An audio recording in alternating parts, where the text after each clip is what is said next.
Hi friends, welcome to Maha food blogs. ఈరోజు అయితే మన ఛానల్లో ఉసిరికాయ పచ్చిమిర్చి పచ్చడి రెసిపీని అయితే చూద్దామండి. దీని టేస్ట్ అయితే చాలా బాగుంటుంది.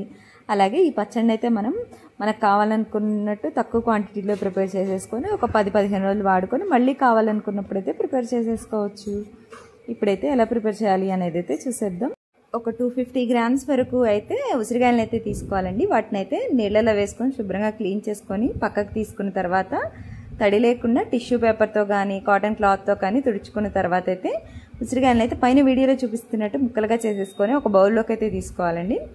నెక్స్ట్ అయితే వీటిని ఇప్పుడైతే ఒక మిక్సీ జార్ తీసుకొని అందులోకి అయితే యాడ్ చేసేసుకోవాలి. ఉసిరికాయ ముక్కల్ని యాడ్ చేసుకున్న తర్వాత ఇందులో కారం కోసం పచ్చిమిర్చిని అయితే వేసుకోవాలండి. ఒక 15 నుంచి 20 వరకు పచ్చిమిర్చిని అయితే యాడ్ చేసుకోవాలి.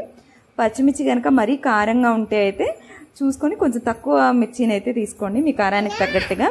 ఇప్పుడైతే పచ్చిమిర్చిని కూడా అయితే ముక్కలుగా చేసుకొని మిక్సీ జార్లో అయితే యాడ్ చేసేసుకోవాలి. నెక్స్ట్ అయితే ఇందులో ఒక స్పూన్ వరకు కళ్ళుప్పుని అయితే యాడ్ చేసామండి. మీరైతే సాల్ట్ తీసుకుంటే కనుక ఒక 2 స్పూన్స్ వరకు అయితే యాడ్ చేసేసుకోండి. నెక్స్ట్ అయితే ఇందులో ఒక 1/2 స్పూన్ వరకు పసుపును కూడా వేసుకున్న తర్వాత అయితే మూత పెట్టుకొని దీన్ని అయితే మెత్తగా ఫైన్గా అయితే మిక్సీ వేసుకోవాలండి. ఇలా వేసుకున్న తర్వాత అయితే ఒకసారి అయితే దీన్ని ఇలా అంతా కలిసేలా అయితే కలిపేసుకోవాలి. మీకు ముక్కలుగా ఉంటే కనుక మరొకసారి అయితే మెత్తగా మిక్సీ వేసేసుకోండి. ఇప్పుడైతే నెక్స్ట్ అయితే స్టవ్ ఆన్ చేసేసుకొని ఒక బాండీని అయితే పెట్టుకోవాలండి. బాండీ వేడైన తర్వాత అయితే అందులో ఆయిల్ని అయితే యాడ్ చేసేసుకోవాలి.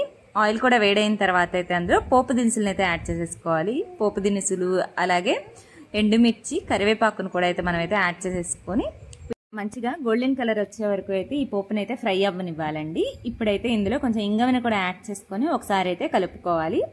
నెక్స్ట్ అయితే ఇందులో మనం మిక్సీ వేసి పక్కన ఉంచుకున్న ఉసిరికాయ పచ్చిమిర్చి పేస్ట్ని అయితే ఇందులో అయితే వేసేసుకోవాలి. యాడ్ చేసేసుకొని అంతా ఒకసారి అయితే ఈ ఆయిల్లో ఈ పోపులో బాగా కలిసేలా అయితే కలిపేసుకోవాలి. ఇలా కలుపుకొని మంటనైతే లో ఫ్లేమ్లో ఉంచుకొని దీన్ని అయితే ఒక 5 మినిట్స్ వరకు అయితే ఇలా వేగనివ్వాలండి. నెక్స్ట్ అయితే స్టవ్ ఆఫ్ చేసేసుకోవడమే. ఇలా స్టవ్ ఆఫ్ చేసుకున్న తర్వాత అయితే ఇప్పుడైతే ఒక 2 నిమ్మకాయలను అయితే తీసుకొని విత్తనాలు లేకుండా నిమ్మకాయ రసాన్ని అయితే ఒక చిన్న బౌల్లోకి అయితే తీసేసుకోవాలండి.